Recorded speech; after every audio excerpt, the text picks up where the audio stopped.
Faqat siz o'zingizdagi muammoni bilishingiz bilan hal qilishingiz kerak, vaqt o'tkazishingiz kerak emas.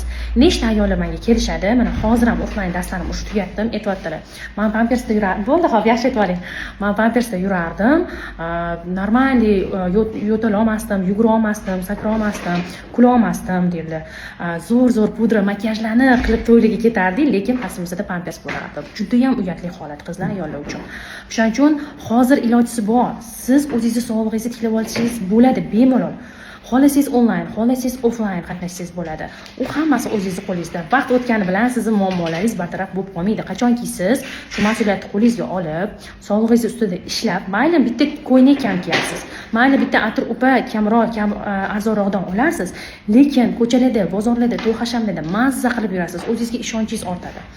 Hammasi o'zimizning qo'limizda, tanlov ham o'zimizning qo'limizda.